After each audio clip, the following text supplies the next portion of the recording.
The desert sun was just starting to go down over the rough, uneven skyline of Pima County when the quiet online world was broken by a video that would shock the entire country.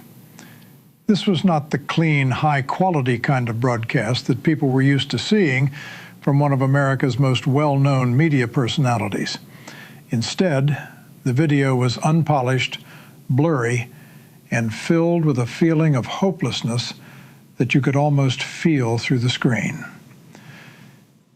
Three brothers and sisters, Savannah, Annie, and Cameron, stood side by side, standing together against an enemy they could not see, an enemy that had taken their 84-year-old mother, Nancy Guthrie, right from the safety of her own home. The air in the room where they recorded the video seemed heavy, almost hard to breathe. When Savannah stepped forward to speak, her voice, which was normally calm and full of confidence, now had a small shake in it. It was like a tiny crack in the strong, professional image she had always shown to the world. A crack that had finally appeared because of the terrible real-life horror she was going through. She spoke directly to the people who had taken her mother, responding to a message that the rest of the world had not yet seen. Her words were chosen carefully, but underneath them was a deep and painful meaning. "We understand," she said, her eyes staring straight into the camera with a sharp, focused look. "We understand what is required." What she was asking for was simple but heartbreaking. She wanted her mother back so they could all be together and celebrate her life. It was a last chance at finding some kind of calm and happiness. But that chance seemed to be slipping further and further away. The details of this kidnapping had already started to feel unreal, almost like something out of a movie. The kidnappers were demanding millions of dollars in cryptocurrency, a modern, nearly impossible to track form of payment, all for a woman who came from a simpler, more down-to-earth time. The deadlines had been set with a cold, precise kind of math. One deadline had already come and gone on a Friday evening, and it left behind nothing but an empty space where information should have been. The FBI and local officers were now rushing to try and fill that gap. A second deadline was hanging over everyone like a sharp blade, set for the coming Monday. The fear and stress in Tucson were no longer just a local problem. The city had become the center of attention for people all around the world who were watching this real-life thriller play out in real time. Over the past 24 hours, investigators have been going through a second strange and confusing message that had been sent to a local news station. That message gave no proof that Nancy was still alive, made no new demands, and showed no kindness at all. It was a brilliant psychological move by the kidnappers, designed to keep the family and the police in a constant state of painful, grinding doubt. As the digital sound of the siblings' plea traveled around the world, the physical search on the ground got more intense, moving from the invisible world of online negotiations back to the real world of dirt and gravel at the Guthrie property. Late into the night, the quiet suburban street was turned into a base of operations for a high-pressure crime scene investigation. Powerful floodlights cut through the Arizona darkness, throwing long, twisted shadows against the walls of Nancy Guthrie's house. The most important thing that happened was when a blue Subaru SUV was hooked up to a tow truck and taken away under heavy guard. To someone just passing by, it was just a car. But to the crime scene experts, it was like a rolling laboratory full of possible evidence. A single hair, a tiny fiber, or maybe just one drop of DNA could be the thing that connected a missing person to a suspect. Up above, the steady hum of police drones created a constant buzzing background noise for the investigation. The heat-detecting cameras and powerful lenses on these flying watchers looked into every corner of the property, searching for anything unusual in the ground or any heat patterns that did not belong. Every beam of a flashlight that moved across the desert brush was a desperate effort to find a clue that might have been missed during the first confused and chaotic hours after Nancy disappeared. The Pima County Sheriff's Office, a department that was more used to the everyday challenges of policing an area near the border, now found itself at the very center of a storm that needed skills and resources far beyond what it normally dealt with. Inside the command center, the mood was one of controlled tiredness. Experts leaned over computer screens, studying the latest video plea with the cold, careful focus of surgeons. They were not just looking at the faces of the Guthrie children. They were studying the exact words they used and how they gave in to the demands. When Savannah called her mother very valuable, a chill went through the experienced investigators. That was a word usually used for objects, for things that could be bought, sold, or lost. Using it to describe a parent suggested that something had changed inside the family's way of thinking. It was a shift that may have been guided by the harsh advice of the FBI, a realization that they were no longer dealing with a person, but with a product in a cruel and dangerous marketplace. Cameron's calm, steady presence and Annie's visible struggle to keep herself together added layers of human heartbreak to what was already a tactical nightmare. They were offering to pay, making it clear that the millions in Bitcoin were ready to be sent, as long as the woman who had raised them was brought back safely. But as the minutes crept closer to the Monday deadline, the big question remained. Were the kidnappers looking for a payment, or were they after something much darker and more permanent? The collision between a famous media family and a shadowy, technology-skilled criminal group had created a gap in information that was being filled by fear, wild guesses, and the never-ending ticking of the clock. The change in who was leading the investigation had become more and more obvious to people watching from the outside. While the local sheriff was still the public face of the effort, the FBI's presence and control had grown so large that it now overshadowed the local authorities. This was not meant as an insult to the Pima County deputies. It was simply a recognition of how enormous this crime really was. A kidnapping that may have crossed state lines, the use of advanced encryption technology for the ransom messages, and the international fame of the victim all demanded a level of technical skill and psychological understanding that only the FBI could provide. The tension between the two agencies was not obvious, but it was there. It was a quiet power struggle over the second guessing and criticism that the sheriff himself had admitted was bound to happen. Keeping the crime scene clean and untouched was now the main priority. Every single person who had walked through the Guthrie home during the first 48 hours was being recorded and checked out. Their movements were being examined closely to make sure no piece of evidence had been ruined or changed. The FBI's approach was one of total lockdown. No photographs of the inside of the house, no leaked information about bloodstains or signs of a fight, and no one allowed in without permission. They were building a wall around the facts, hoping to trap the kidnappers in a web of their own creation before the final deadline ran out. As the people of Tucson watched drone footage of police cars coming and going from the Guthrie home, the emotional weight on the town began to reflect the family's own sadness. Nancy Guthrie was not just a name on a missing person poster. She was a well-known and loved part of the community, a woman who went to church regularly and whose presence was a warm and comforting constant in her neighborhood. The sheriff, who was clearly emotional during his public appearances, represented the struggle of a small-town law enforcement officer facing a crime that belonged in a big city. His voice cracked when he was asked if he believed Nancy was still alive. It was a moment of pure, raw humanity that cut through the badges and the uniforms. He talked about hope, but it was the kind of hope that felt fragile, like a piece of glass being held together by nothing but sheer determination. The investigation was moving into a darker stage, one where the silence from the kidnappers said more than any ransom note ever could. The blue Subaru, the drones, the crime scene searches, and the gut-wrenching videos were all pieces of a puzzle that refused to come together.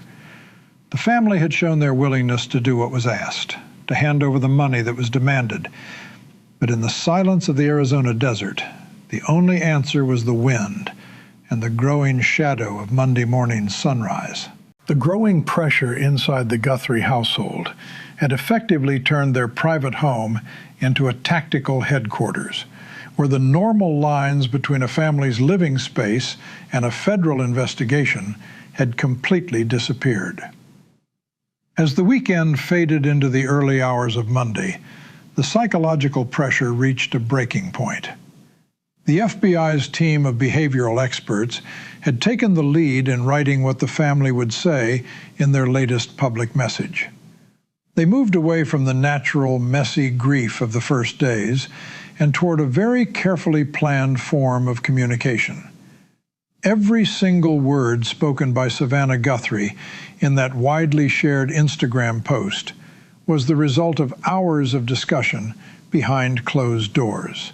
When she said, "We received your message," it was not just a statement for the public to hear. It was a hidden signal to the kidnappers that the private, behind-the-scenes negotiations had reached a critical point. The FBI was trying to get the kidnappers to prove Nancy was still alive without directly demanding it, because they were afraid that any sign of force or pressure might push the already unpredictable enemy into doing something violent. The plan was to build a bridge of cooperation, a feeling of trust and understanding that would keep the lines of communication open even as the clock moved closer and closer to the expiration of the second, more threatening deadline. The practical difficulty of handling the ransom itself added a whole layer of modern-day spy work to the situation. Moving millions of dollars in cryptocurrency is not as easy as a regular bank transfer, especially when federal regulators and the IRS's cybercrime team are watching every move. The Guthrie family had to find their way through the complicated world of digital wallets and the transparency of blockchain technology, all while carrying the crushing emotional burden of their mother's absence. The kidnappers had been very specific. They wanted the money to be sent through a series of tools called tumblers and mixers, which are designed to erase the digital trail. This level of technical knowledge suggested they were not beginners or people who just saw an opportunity. They were skilled predators who understood how to take advantage of the time gap between when a payment is made and when it is confirmed. This expertise was exactly why the FBI had turned so much of their attention to the blue Subaru that was taken from the scene. They were not just looking for physical evidence like fingerprints, they were looking for a digital trail, maybe a stray Bluetooth connection, a GPS record, or a signal from a cell phone tower that could show where the car had been during the key window of time when the kidnapping happened. On the ground in Pima County, the local residents were beginning to feel the heavy, smothering weight of the investigation. Roadblocks had been set up around the edges of the Guthrie property, and neighbors were being questioned for the third and fourth time. The investigators were searching for the tiny, invisible details. The delivery truck that should not have been in the area, the jogger whose routine seemed off, or the parked car that stayed just a few minutes longer than it should have. The sheriff's department, even with all the extra federal help pouring in, was having a hard time keeping things calm. The sheriff himself had become a symbol of the community's shared worry and fear. In a series of updates to the press that grew more and more serious in tone, he dealt directly with the criticism and second-guessing. He admitted that the very first response to the kidnapping might not have had the exact, careful precision that a crime this big required. But he stood up for his deputies and their dedication. He spoke about the case as a personal mission, a feeling shared by many in the department who knew Nancy Guthrie as a kind, elderly neighbor who never missed a Sunday church service. This personal connection was a blessing and a curse at the same time. It gave them an unstoppable drive to find her, but it also made it harder to stay coldly objective, which was necessary to stay one step ahead of a ruthless kidnapper. As the sun rose on Sunday, drone footage captured an important change in activity. A second team of forensic specialists, different from the first group, arrived at the property. These were the most highly trained technicians the FBI had, people who were experts at spotting the smallest changes in a physical space. They were not just looking at the house, they were looking at the roof, the crawl spaces underneath, and the desert brush all around. They were searching for what is called a dead drop location, a specific pickup or contact point that had been mentioned in the second note that was never released to the public. The kidnappers had hinted at this spot, but never fully confirmed it. The discovery of something on the roof, according to inside sources, suggested that the kidnappers might have used a drone of their own to drop off a physical message or a surveillance device. This would explain how they managed to get past the initial security around the house without being noticed. This discovery sent shockwaves through the command center. If the kidnappers were using drones to watch the investigators, then the entire search operation was being carried out under the watchful eyes of the very people they were trying to catch. The family relationships among the Guthrie siblings were also being pushed to the absolute limit. While the public saw a united front in the video messages, the reality behind closed doors was one of fierce arguments and painful decisions. Cameron, the brother who many described as the calm and steady one, had become the main person working with the technical teams. His background in business and organizing things proved extremely useful in dealing with the ransom demands. Annie, on the other hand, was the emotional foundation. Her struggle to hold herself together on camera was an unfiltered reflection of the family's private suffering. Savannah, the public face, had to balance being a daughter with the terrifying truth that her fame was part of the reason her mother had been targeted in the first place. The worth that the kidnappers saw in Nancy Guthrie was directly tied to Savannah's celebrity status. Every time she appeared on screen to beg for her mother's life, she was unintentionally confirming to the kidnappers that they held a winning hand. It was a cruel twist of fate. Her greatest professional skill, her ability to speak clearly and hold an audience's attention, was now being turned against her in a game where the prize was her mother's life. As Sunday evening's news program started picking up the story with renewed energy, the Pima County Sheriff's Office released a short, mysterious update. They confirmed they were looking at new materials, but refused to say whether these materials came from the family or were found by the FBI. The fact that the second message included no proof that Nancy was still alive had thrown a long, dark shadow over the whole investigation. In most kidnapping cases, the absence of proof of life is often a warning sign that the outcome will be tragic. Yet the authorities had no choice but to keep acting hopeful in order to keep the kidnappers talking. They needed the kidnappers to believe the money was still available, that the family celebration they had talked about was still something that could happen. The tension was not just about the money or the practical details. It was a battle of willpower between the law and a hidden enemy that seemed to have no face and no conscience. As the drones continued their steady patrol and the crime scene teams searched through the dust of the Arizona desert, the entire world waited for Monday morning, a deadline that would bring either a major break in the case or a final crushing silence. The shift from Sunday night into the early hours before dawn on Monday was a psychological line in the sand that neither the Guthrie family nor the Pima County Sheriff's Department was truly ready to cross. While the rest of the world slept, the command center in Tucson remained alive with glowing computer screens and quiet, urgent conversations. The second deadline was no longer some far-off threat. It was practically sitting in the room with them, a looming wall that everyone was racing toward at full speed. The FBI's role had now changed from offering advice to having complete control. Every single lead, no matter how small or unimportant it seemed, was being fed into a massive computer system in an attempt to find a needle in a digital haystack. The blue Subaru, which had been towed from the house under the cover of night, was now being taken apart piece by piece in a secure building with a level of care usually saved for airplane wreckage. Technicians were looking for more than just physical clues. They were searching for signs of a struggle, a hidden tracking device, or maybe a local Wi-Fi connection that had been made when the car was parked somewhere the kidnappers thought was safe. The silence from the kidnappers was the most frightening part of all.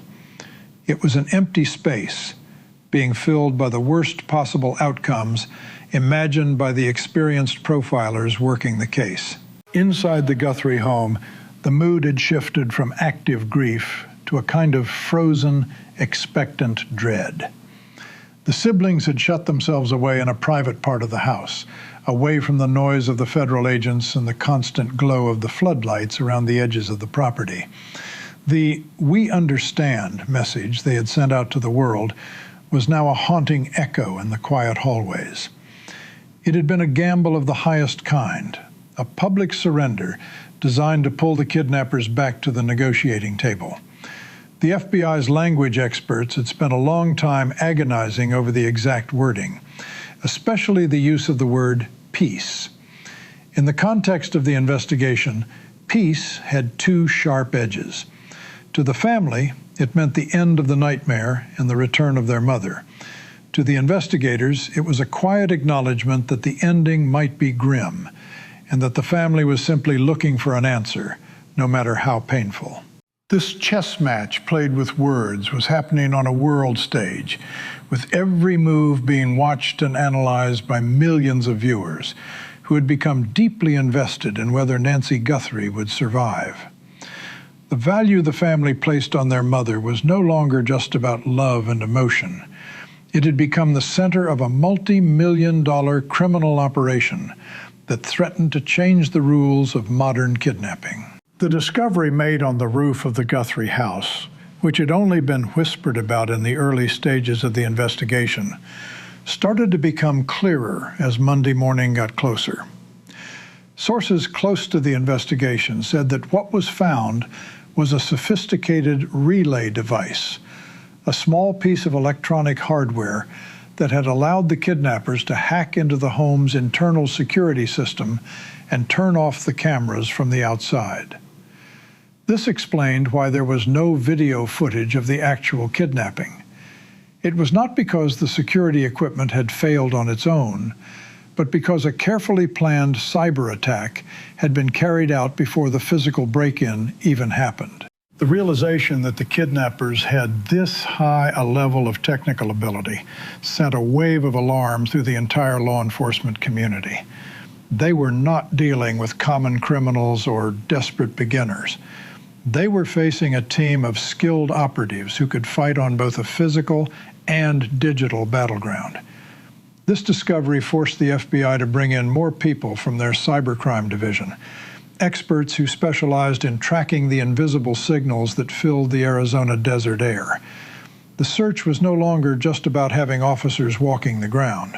It was about catching a ghost inside a machine. As the sun began to rise over the Rincon Mountains, sending long streaks of orange light across the desert floor, the Pima County Sheriff made a rare, unplanned appearance at the area where the media had gathered.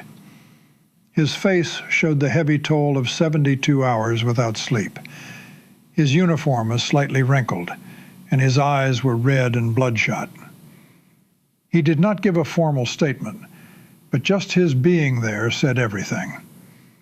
He stood near the yellow police tape, staring toward the Guthrie house as if he could will Nancy's return through sheer determination.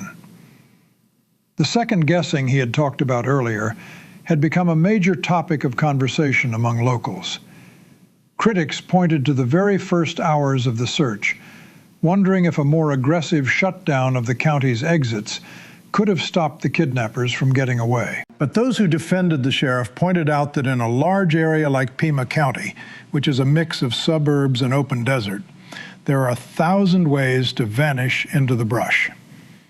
The difficulty was made even worse by the fact that the Guthrie property sat on a big piece of land, giving plenty of cover for a well-planned getaway.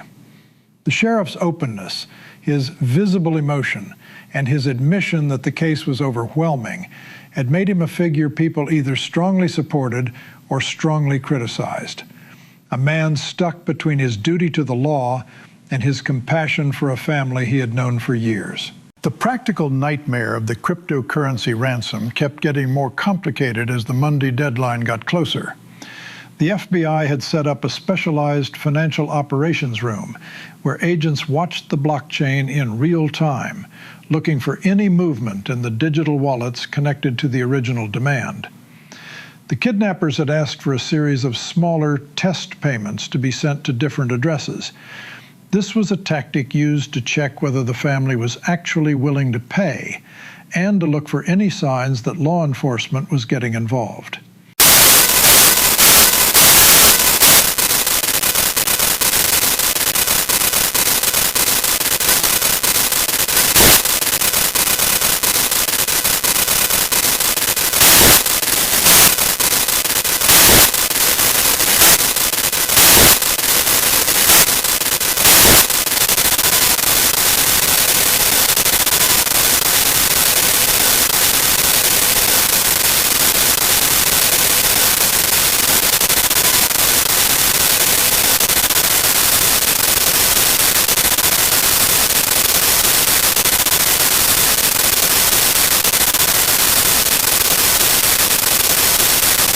By the middle of the morning, the drone activity above the property reached its highest point yet. Newer, more advanced drones, provided by federal agencies, were sent out to sweep a wide area of the surrounding canyons and dry riverbeds. These drones were equipped with ground-penetrating radar, technology that could detect any disturbances in the earth that might point to a hidden underground space or a shallow grave. The psychological effect of this particular type of search was not lost on the family or the public. It was a grim admission that while everyone was hoping for a happy reunion, the authorities were also preparing for a tragedy.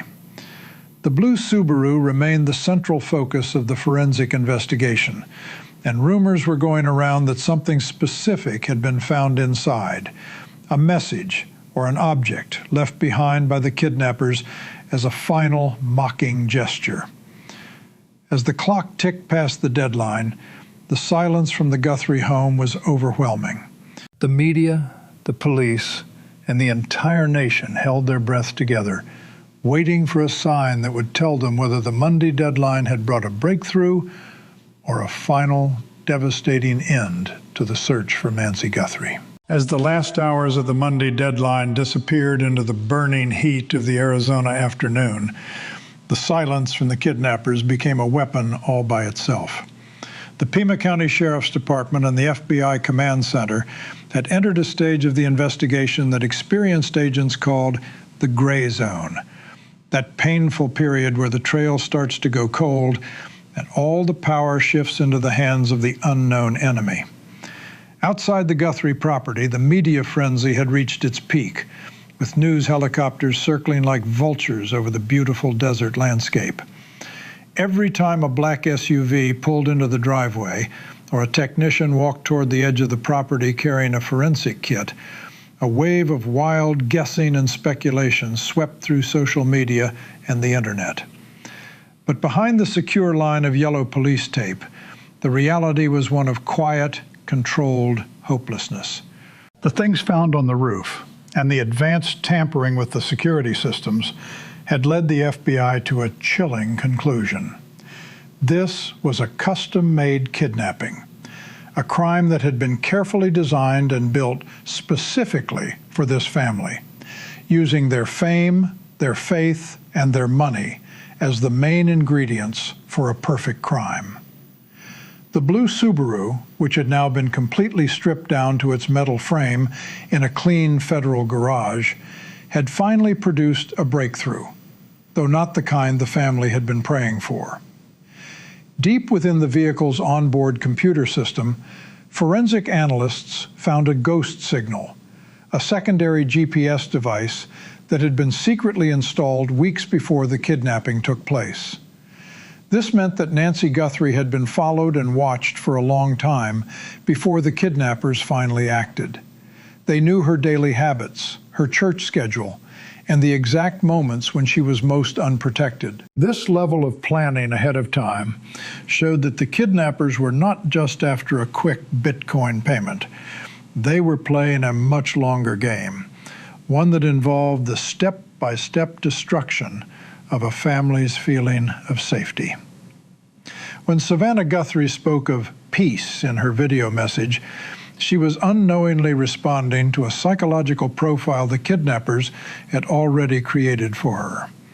They knew that her strength would eventually give way to the need for closure, and they were waiting for that exact moment of breaking to lock in their final demands. In a major change of direction, the Pima County Sheriff held a final televised briefing as the sun began to sink once again. This time, there were no tears, only a serious, professional determination. He announced that the investigation was being officially reclassified as a federal extraordinary event, a step that gave the FBI total control over the case and unlocked a level of surveillance power that is rarely used on American soil. The sheriff spoke of the Guthrie family as the moral heart of the community, but his words felt like they carried the heavy weight of a farewell speech. He admitted that the second deadline had passed without confirmed proof that Nancy was still alive, a revelation that sent a shockwave through the crowd of reporters who had gathered. The search was now expanding far beyond the desert canyons of Tucson, reaching into the dark web and across international borders. As the FBI followed the digital trail of the cryptocurrency demands, the millions in Bitcoin had been moved into a series of cold wallets, which are offline storage systems, and those wallets had gone completely dark. This suggested that the kidnappers had gotten the money they wanted and were now deciding what to do with their hostage. Inside the house, the Guthrie siblings remained a picture of broken strength. The celebration they had begged for now felt like a cruel dream as the harsh reality of the situation sank in. Savannah, Annie, and Cameron had done everything that was asked of them. They had played the roles the FBI told them to play. They had moved the money. They had poured their hearts out to the entire world. Now they were left in a void of information, waiting for a phone call or a digital signal that might never come. The religious faith that had been a foundation of their lives was being tested in the most brutal way anyone could imagine.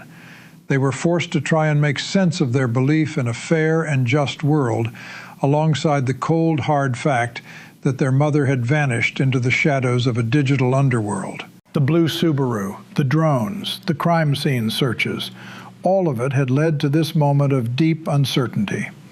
The case of Nancy Guthrie had become more than just a kidnapping. It was a warning story for the modern age, a story about how easily the walls of a private life can be broken through by people who have the technical skills and the complete lack of morals needed to take advantage of others.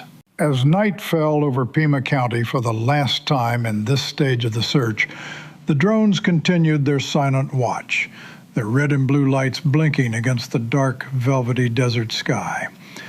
The investigation was far from over, but the nature of it had changed. It was no longer a race against time. It was now a long-term pursuit of justice. The FBI had started to identify a person of interest through the digital fingerprints left on the relay device found on the roof. That lead stretched back to a series of similar those smaller technical break-ins in other neighborhoods across the country where well-known people lived.